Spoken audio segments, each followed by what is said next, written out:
네, 오늘은 사도행정 17장입니다. 제목은 부활을 조롱하는 자라는 제목으로 오늘 말씀을 전하고자 합니다. 우리가 부활 사건에 대하면 우리 대한민국의 아주 큰 징크스로 남아있죠. 1992년 10월 28일. 그때 예수님이 재림하신다고 모두 다 하얀 옷을 입고 밤 12시에 막 기다렸던 그런 사건. 그러니까 제가 이제 아가씨 시절인 것 같습니다. 그래서 많은 사람들이 맹목적으로 교회를 다니기 때문에 말씀을 모르기 때문에 우리가 이렇게 미혹이 된다는 것입니다. 왜냐하면 주님에 대한 전체적인 성경의 뜻을 모르니까 어떤 사람들이 어떤 표적과 막 이적과 막 이런 거, 막 환상 이런 걸 보면서 거기다가 맞추다 보니까 그게 마귀의 미혹인지 모르고 우리가 거기에 막 현혹돼가지고 이런 일이 일어나는데 그것은 우리가 목회자들에게 잘못도 있죠. 제대로 말씀, 주님의 부활의 때가 언제라는 것을 잘 못 가르쳤기 때문에 이런 현상이 일어난 거죠. 그래서 우리는 성경을 전체적으로 보는 눈을 열어야 됩니다. 그런데 오늘날 너무나 요한계시록까지를 다 봐야 열리는데 그걸 닫아놓고 아예 가르치지 않는 교회가 너무나 많다는 것입니다. 계시록까지를 통으로 보지 못한다면 성경을 연결할 수 없는 것입니다. 그래서 창세기의 내용이 계시록의 내용이고 모든 성경은 창세기에서 계시록까지의 하나님의 계획을 나타낸 것입니다. 자, 그러면 우리가 에덴 동산 창세기 2장에 보면은 생명나무, 선악과나무, 각종 열매나무 이렇게 나오죠. 에덴 동산에. 그거는 뭐냐면은 이거는 열매라 하는 것은 그 비유로 말하는 것입니다. 하나님께서 하나님의 아들과 하나님의 종과 백성의 신분을 다를 계열을 하나님께서는 추수하고자 이미 계획을 했다는 것입니다. 그래서 이들을 갖다가 이제 구하는 과정에서 어떤 일이냐, 하나님의 아들은 공중 재림에 먼저 부활되는 것이고 그 다음에 하나님의 종의 신분은 지상 재림 때에 거둘 것이고 백성의 신분은 천년 왕국에서 거둘 것이 하나님의 계획을 순서대로 진행되어 있습니다. 그래서 이것을 항상 레위기와 신명기시에 보면은 절기를 항상 주님께서 이야기하셨죠. 나팔절이 뭡니까? 우리가 첫 번째 부활에 올라갈 사람들. 속죄절은 지상재림에서 올라갈 신분들. 초막절은 뭡니까? 천년 왕국에서 거들 백성들의 신분을 이야기하고 그 다음에 강야의 초막을 볼 때에 지성소, 성소, 안뜰 이렇게 분류로 나눠지면서 이거는 하늘나라의 모형, 하나님께서 거하시는 성소라는 것을 우리에게 이야기했으며 지성소는 어떤 계열? 왕이 들어가는 계열이고 성소는 제사장, 안뜰은 백성. 우리가 이 성경 전체를 보면은 그동안 창세기부터 레위기, 그 다음에는 마태복음 모든 게 한눈에 하나님의 계획을 우리가 볼 수 있는 것입니다. 그런데 오늘날 우리가 왜 지금은 말세를 하느냐? 그거는 뭐냐? 주님께서 계획한 시간이 지금 우리가 살고 있는 이 시기에 요한계시록에 말씀하신 것이 이루어지는 시기에 우리가 살고 있기 때문입니다. 그래서 처음에 다니엘서와 마태복음, 데살로니가 전서에 이렇게 이야기했죠. 주님이 오실 시기에 되면은 평야 조약, 세계 대공황, 경제적으로 어렵고 여러 가지 지진, 기근들이 일어나며 그 다음에 다섯째 나팔에 항충 재앙이 날 것이다. 그러면 여섯째 나팔은 중동 지역에 중동 전쟁이 나서 3분의 1이 죽을 것이다. 그 다음에 일곱째 나팔이 뭡니까? 예수님의 공중 강림이 일곱째 나팔에 분명히 일어난다고 고린도전서 15장에도 이야기하고 있죠. 그러고 나서 그 후에는 이 시대가 단일 화폐로 하나의 칩으로 모든 사람이 매매를 하게 되는 시기가 3년 반이 열릴 것이고 그 다음에는 아마겟돈 전쟁이 일어나고 나서 예수님의 지상 재림이 있을 것을 요한계시록 순서에 우리에게 친절하게 그 이정표를 보여주고 있다는 것입니다. 그래서 이런 이정표를 모르고 유튜브에 보면은 막 나팔이 막 부는 소리를 들어야 한다 하고 주님이 지금 곧 오신다 하고 막 이런 데에 사람들이 미혹되는데 진리의 말씀을 모르기 때문에 이렇게 밤에 자녀들 같이 그렇게 미혹되고 또 밤에 자녀들은 어떻습니까? 아예 관심이 없죠. 주님이 뭐 오겠어 하면서 그런 사람이 많다는 것입니다. 그래서 우리가 죽은 자와 산 자의 부활이 있는데 죽은 자의 부활은 언제 있냐? 백보자 심판 때에 지금까지 음부에서 죽은 사람들이 그때 부활되어 두채 사망의 지옥으로 가게 되어 있고 그 다음에 산자의 부활은 언제? 공중 강림과 지상 재림으로 해서 그때 산자가 부활되는 사건을 이야기하고 있습니다. 그래서 이 부활이라는 사건에 대하여 지금도 많은 교인들, 많은 학자들이 조롱을 합니다. 사람들이 어떻게 부활을 해? 죽은 사람이 부활한다. 우리가 산채로 주님 앞에 올라간다. 변화되어서 부활될 것이다. 하면은 조롱하지요. 그래서 그때에도 베드로전서, 베드로후서 그 시기에도 조롱하는 사람들이 있었죠. 주님의 강림의 약속이 어디 있느냐? 조상들이 잔후로부터 만물이 처음 창조될 때와 같이 그냥 있다. 하면서 많은 사람들이 이 땅에 먹고 살기에 바빠서 그냥 이 모든 것을 잊으려 하고 이 세상에 먹고 살고 쟁이는 일에 관심이 많은 것을 알 수 있습니다. 그러면 어떤 사람이 부활될 것인가? 우리가 제일 중요하죠. 주님이 분명히 이렇게 말씀했죠. 진실로 진실로 내가 너희에게 이르노니 내 말을 듣고 또 나 보내신 이를 믿는 자는 영생을 얻었고 심판에 이르지 아니하나니 사망에서 생명으로 옮겼느니라. 분명히 우리 예수님의 말씀을 듣고 그 다음에 이 말씀을 다 믿어야 된다는 것입니다. 그런 자에게 영생이 주어진다는 것.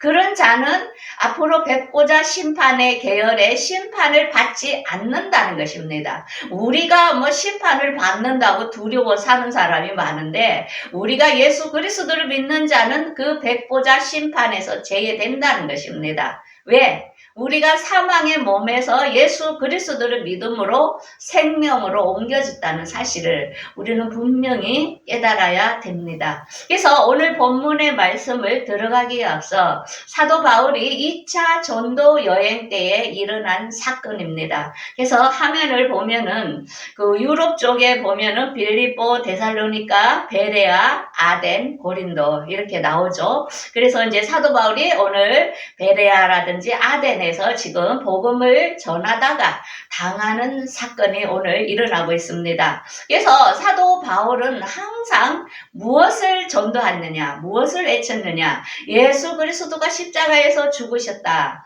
그 다음에 이분이 부활하셨다. 그래서 우리가 산 자와 죽은 자를 부활할 때가 있다. 항상 그의 설교의 주제는 부활이었습니다. 부활. 그래서 이 부활을 외칠 때마다 스파크, 막 굉장히 반역이 일어나는 것을 알 수 있습니다. 오늘도 제 설교가 나갈 때에 이렇게 굉장히 거부감을 일으킬 사람들이 있을 것입니다.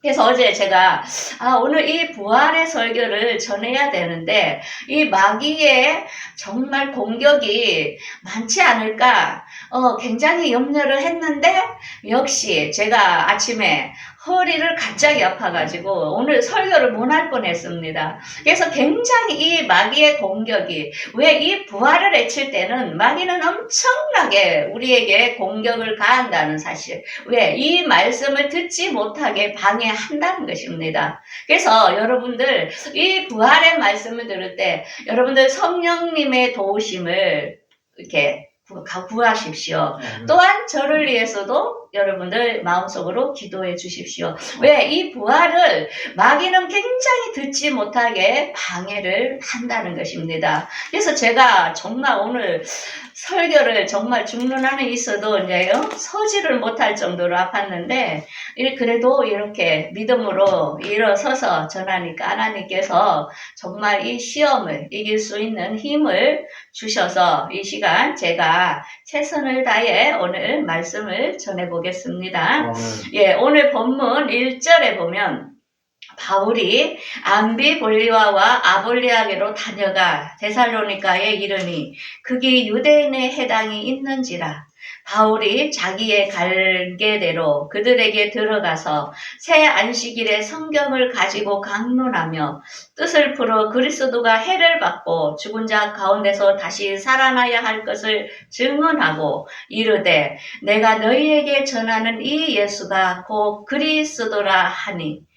그러니까 이제 바울이 예수 그리스도의 십자가, 그 다음에 예수 그리스도가 살아나셨고 또한 우리도 살아나실 것이라는 이 바울의 복음의 완전 핵심입니다. 그럴 때에 이 말씀을 전할 때에 이 말씀을 듣는 사람도 있고 듣지 않는 사람도 있다는 것입니다. 그런데 거기에서 가장 감인 반응을 일으키는 사람은 누구요? 유대인들입니다. 유대인들이 시기하여 저자의 어떤 불량한 사람들을 데리고 와서 때를 지어 성소를 소동하게 하며 야손의 집에 침입하여 그들을 백성에게 끌어내려고 찾았으나 이제 이 복음을 전하는 바울과 이들을 찾았지만 이제 발견하지 못하면서 그들이 이제 야손을 갖다가 이제 잡아가지고 어떡합니까? 가이사에게 가가지고 이들이 한마디로 다른 임금을 전한다. 우리가 정말 그 로마의 왕이 있는데 다른 임금 예수라는 사람이 있다고 전한다고 하면서 그들을 이제 구박하는 거죠. 그러면서 야손을 이렇게 끄주고 가가지고 그들을 갖다가 괴롭히면서 그들에게 야손에게 보석금을 받고 그들을 이렇게 놓아주는 사건을 알 수 있습니다. 그래서 유대인들이 복음을 전할 때마다 와가지고 이렇게 괴롭히는 것을 알 수 있습니다. 우리가 지금은 이렇게 마음껏 이렇게 설교를 할 수 있지만은 이 나중에는 설교도 제재받고 우리가 전하지 못하는 이런 시기가 온다는 것도 우리가 염두에 둬야 됩니다. 그래서 말씀을 들을 수 있을 때에 잘 많이 우리가 이렇게 기름 부음을 받아야 되는 게 중요합니다. 그래서 밤에 형제들이 바울과 실라를 어디로? 베레아로 그들을 갖다가 이렇게 몰래 보낸 것입니다. 그래서 바울과 실라는 또 베레아에 가서 해당에 들어가서 이제 그곳에서 이제 또 말씀을 이렇게 전했지요. 그러니까 이 베레아 사람들은 데살로니가에 있는 사람들보다도 더 너그러워서 간절히 마음으로 말씀을 받고 이것이 그러한가 하여 성경을 상고함으로. 그렇습니다. 우리가 상대방이 무슨 말을 할 때는 저 말이 맞을까? 틀릴까? 내가 정말 이렇게 좀 너그러운 마음으로 그것을 생각하면서 이게 맞을까? 안 맞을까? 다시 이렇게 상고하는 것이 중요하다는 것입니다. 그런데 어떤 사람들은 이 유대인들처럼 무작정 그냥 자기 것이 아니라고 구박하고 배척하고 이런 두 부류의 사람이 있는 것을 알 수 있지요. 그래서 저는 항상 그 얘기를 합니다. 돈 빌려주려는 거, 보증 서주려는 거 이런 것은 항상 조심하고 다른 것은 타인의 말을 들어볼 필요가 있다. 왜? 그 사람이 일리 있는 말을 하기 때문에 긴가 아닌가는 내가 판단해 보면 되는 것이니까 항상 상대가 이야기할 때는 좀 들어주라. 항상 이야기합니다. 그래서 이 베레아 사람들 보면 어떻습니까? 그 바울이 말하는 말을 자기들도 생소한 말일 것입니다.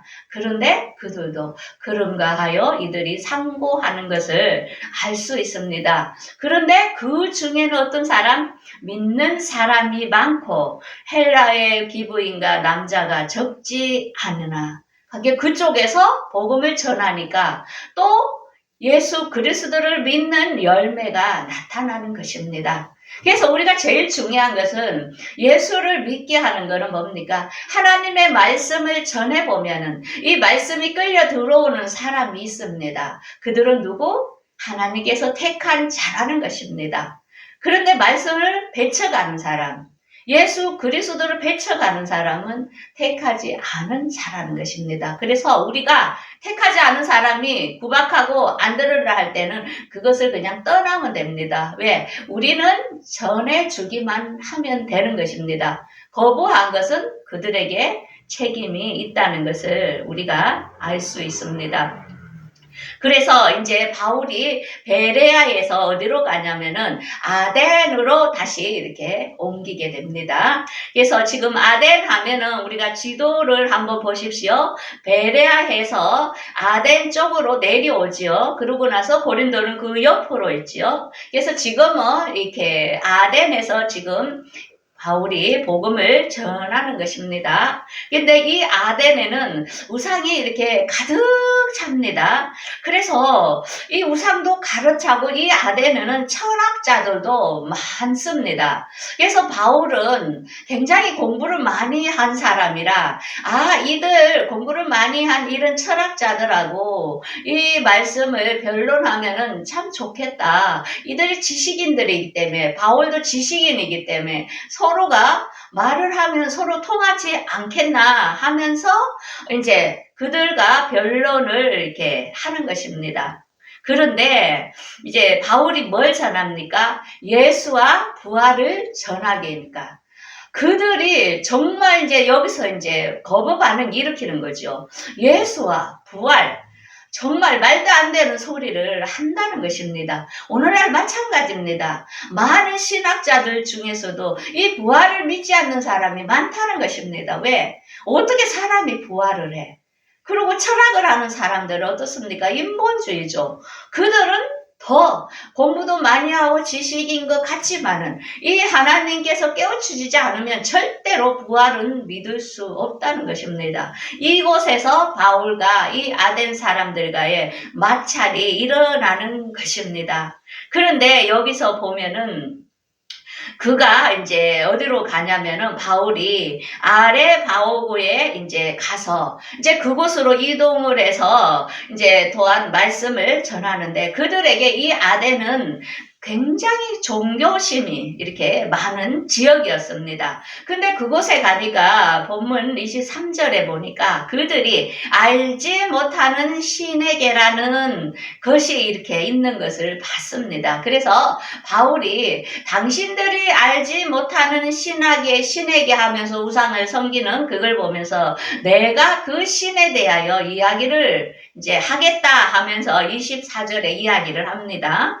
우주와 그 가운데 있는 만물을 지으신 하나님께서 천지의 주재신이 손으로 지은 전에 계시지 아니하시고 사람의 손으로 섬김을 받으시는 것이 아니요 생명과 호흡과 만물을 친히 주시는 이심이라. 그러면서 하나님께서는 모든 족속을 한 혈통으로 만드시고 그 다음에 연대를 정하사 경계를 한정하셨으니 이게 창세기부터 지금까지 계속적으로 역사가 흘러가고 있습니다. 그래서 이 역사가 지속적으로 흘러가는 게 아니고 하나님께서 연대마다의 하나님의 계획이 있다는 것입니다. 그러면서 우리는 이렇게 사람이 만든 그것이 아니라 하나님께 우리는 하나님의 소생이라 작은 목숨이죠. 그래서 그분에게 금이나 은이나 돌이나 사람의 기술과 새긴 것과 같이 하나님은 그런 사람이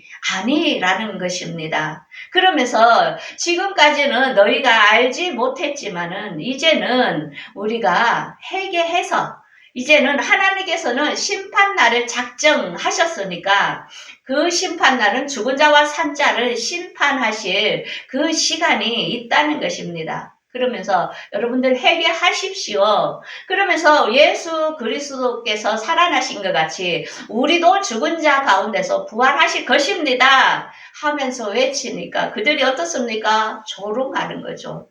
부활? 말도 안 돼. 지금까지 죽은 사람이 이제 뭐 시체로 썩어져서 없지. 어찌 그 영이 다시 육체와 함께 살아난다는 것입니까? 말이 안 되는 소리를 하는 거죠. 그러니까 조롱을 하겠지요. 그런데 그 중에서 어떤 사람이 있는데 34절에 보면 그를 가까이 믿으니 그 중에는 아레오바오고의 갈리 디오니스와 다마리아라 하는 여자와 또 다른 사람들도 있었더라. 여러분들이 공중 강림하실 예수 그리스도를 믿습니까? 또 죽은 자, 지금부터 죽어서 지금 낙원에서 기다리는 분들이 부활하실 것을 믿습니까? 그래서 우리는 정말로 죽어도 우리가 기독교인들이 많이 슬퍼하지 않는 것은 이 다음에 우리가 다시 만날 시간이 있다는 것입니다. 못 만나기 때문에 그렇게 죽으면 슬퍼하는 거죠. 그래서 우리가 이 세상에서 많은 부와 재력과 이걸 많이 가지면 뭐합니까? 우리가 다시 살 그런 영생에 참여하지 못한다면은 그 인생은 너무나도 어리석은 자라는 것을 알 수 있습니다. 자, 그러면 우리가 지금까지 이 부활의 시기가 과연 언제일까? 우리가 하나님께서는 너희들은 어두움에 속하지 아니하고 낯에 속하여 빛의 자녀이기 때문에 그때가 훈련이 임하지 않는다고 분명히 말씀했습니다. 어두움의 자녀는 그 시기를 모른다 했습니다. 그러니까 그들은 그날과 그때는 아무도 몰라, 예수님도 몰라 하면서 그냥 묻어주는 기독교인들이 너무나 많다는 것입니다. 분명히 그날과 그때는 예수님도 모른다는 말은 영어 성경 NIV가 번역이 잘못됐다고 제가 몇 번 이야기했습니다. 킹제임스 영어 성경에는 누가 몰라 천사만 모른다고 나와 있습니다. 이 말을 애곡하면은 안 되죠. 왜? 하나님, 예수님, 성령님 삼위일체인데 어떻게 예수님의 본인의 혼인잔치를 모른단 말입니까? 성경이 번역되다 보니까 애곡됐지만 성경은 통으로 전체를 보면은 예수님은 하나님보다 못하다는 것입니까? 그거는 말이 안 된다는 거죠. 그래서 우리가 그것에 미혹되지 마십시오. 성경은 계속 사본으로 걸쳐오다 보니까 모르지만 전체를 보면은 우리가 그 잘못된 것들을 잡아낼 수 있습니다.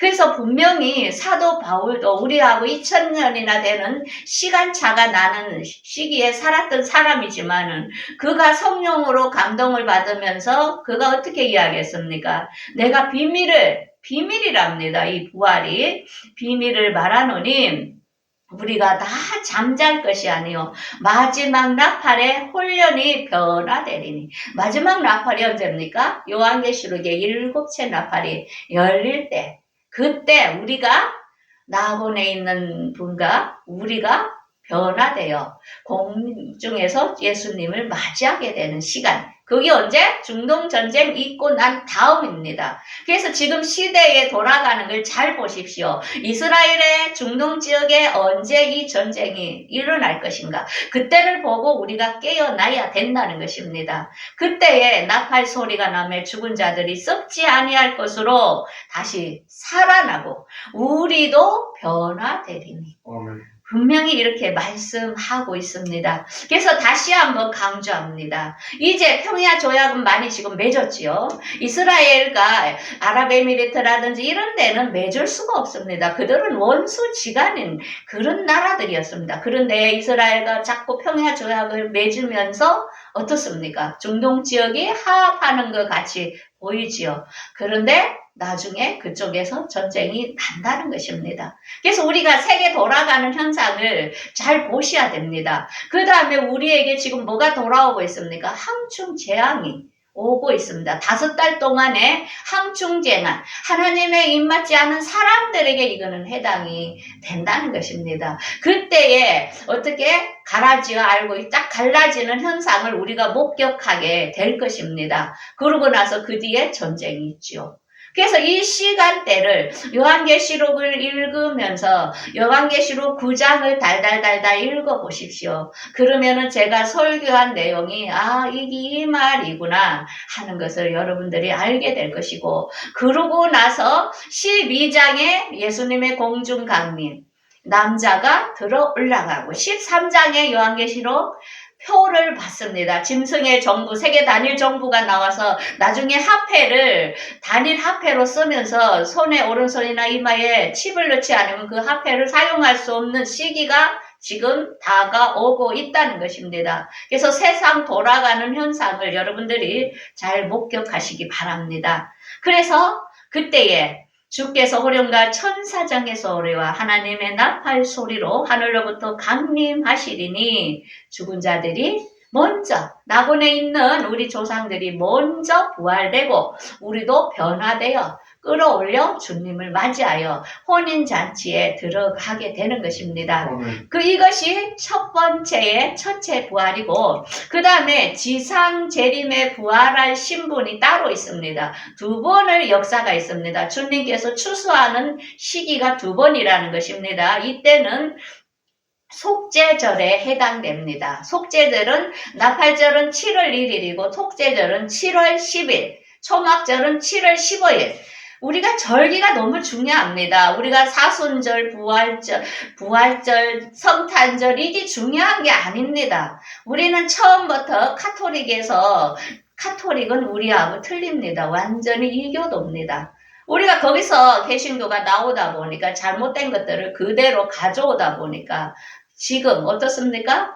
이 말씀을 애곡된 게 너무나 많다는 거죠. 우리가 지금은 깨어나야 될 필요가 있습니다. 그래서 계시록 19장에 지상 재림 때 부활할 사람이 있습니다. 이들은 3년 반을 한란기로 들어가요 속죄해야 됩니다. 예수의 피로 회개하면서 말씀을 다 믿지 못한 단계로 이들은 연단을 받아서 지상 재림하는 것을 주님을 맞이해야 될 그런 신분 14만 4천의 무리를 말합니다. 14만 4천 상징입니다. 세계 각국에 있는 하나님의 종의 신분들을 이야기하고 있는 것입니다. 그때 주님께서 먼저 공중 강림한 신부들과 백마 타고 많은 군대와 함께 이 지상 재림하여서 이 지상에서 어떻게 이제는 가라지들은 아마겟돈 전쟁으로 거의 죽고 그 다음에 일부가 천년 왕국으로 이제 살아서 이 땅이 천년 왕국의 백성으로 살게 될 것을 이야기하고 있습니다. 이것은 요한계시록 19장 20장에 나와 있습니다. 여러분들 성경 좀 제발 읽길 바라겠습니다. 그러고 나서 예수님이 지상 재림하고 나서 이 땅에 천년간을 예수님이 다스리는 시기가 옵니다. 그때에는 이 사탄을 용을 다 잡아서 무지경에 천년간 결박하기 때문에 이 땅은 전쟁이 없이 평화롭습니다. 그래서 바다의 모래같이 많은 자손이 번성하는 것입니다. 이것을 언제 이야기했죠? 하나님께서 아브라함에게 약속했지요. 내가 너의 자손을 그 하늘의 별처럼 많은 자손을 번성하게 할 것이다. 그러면서 바다의 모래알 같은 자손이 번성될 것이다. 분명히 신분의 차이를 이야기했습니다. 하늘의 무별처럼 많아진다는 건 뭡니까?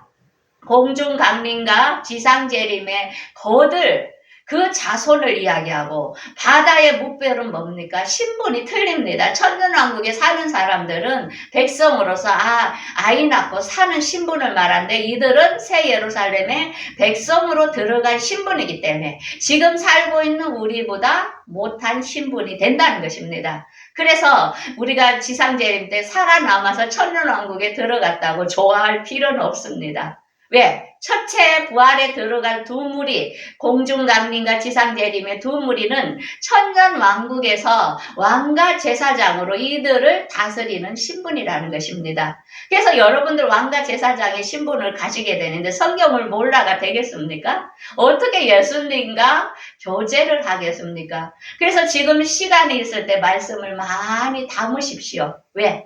우리의 신분은 너무나 고귀하다는 것입니다. 그래서 우리가 지금부터 이 도표를 잘 보십시오. 창세전에 하나님의 계획, 이게 생명나무 열매라니까 무슨 뭐 사과나무 뭐 이런 것처럼 생각을 이게 다 하나님께서는 비유로 이렇게 감춰 놨습니다. 생명나무의 열매는 예수 그리스도를 말하는 것입니다. 복음으로서 얻어질 하나님의 아들의 신분, 예수 그리스도를 믿고 영접하며 그 말씀을 믿는 자는 생명나무의 열매라는 것입니다. 그런데 선악과의 열매는 어떻습니까? 제사장의 신분. 그들은 예수 그리스도의 부활을 믿지 못하는 것입니다. 그래서 나중에 그 부활 사건이 일어나고 나서 늑계사 속죄하여 그들이 환난을 겪고 지상 재림에 맞이할 신분이라는 것입니다. 그 다음에는 더 못한 신분은 어떻습니까? 백성, 천년 왕국의 백성이라는 것입니다. 그래서 이 절기, 나팔절, 속죄절, 초막절, 지성소, 성소, 안뜰 모든 게 하늘나라의 모형이라는 이 세상의 모형입니다. 우리도 대통령이 사는 왕궁이 있고 그 다음에 그 밑에 장관들이 있고 우리 또 백성이 있잖아요. 이 세 계급층이 천년 그 새 예루살렘과 새 땅에서도 이제 우리가 그곳에서 이런 계열로 살게 되는 것입니다. 그래서 우리에게 주어진 100년이라는 이 시간이 될지 얼마의 시간이 될지 우리가 이 땅에서 모든 열매를 갈라지는 것입니다. 그래서 우리 예수님께서 뭐라 했습니까? 주여 주여 하는 자마다 다 천국에 들어갈 것이 아니요 우리가 내 뜻대로 하는 자 그 다음에 그들의 열매를 보고 내가 알 것이다. 그래서 사람과 말을 해보면은 그 사람이 무슨 열매인지가 보입니다. 가라지는 아예 예수 그리스도를 배쳐가는 자도 그들은 왜? 이미 가라지의 열매, 가인의 자손에서 마귀의 자손에서 나온 열매라는 것입니다. 절대로 그들이 변하지는 않는다는 것입니다. 왜? 씨가 틀리다는 것입니다. 그래서 우리가 지금 악한 자들이 그런 일을 하고 있는데 왜? 가라지는 억시고 힘있고 부자이고 권력 있고 그게 많죠. 왜? 그들에게는 그런 세상을 다스릴 힘을 하나님께서 줬다는 것입니다. 왜? 가라지도 필요하기 때문에 그들로 통하여 우리가 고난과 시련을 당하면서 믿음이 장성해지기 때문에 하나님께서 일부러 그들도 같이 심어놨다는 것입니다. 이제 우리가 오늘 말씀을 통하여 성경 전체의 뜻을 여러분들 좀 이해하시겠지요? 그죠? 그래서 지속적으로 우리가 얼마 남지 않은 시간 동안 하나님 말씀을 담아서 슬기로운 다섯처녀처럼 기름을 등 준비한 사람은 주님이 오실 때에 호련히 오지 않으므로 여러분들이 공중 강림에 정말로 그걸 기다리면서 참여하는 여러분들이 되기를 간절히 바라겠습니다. 네, 기도하겠습니다.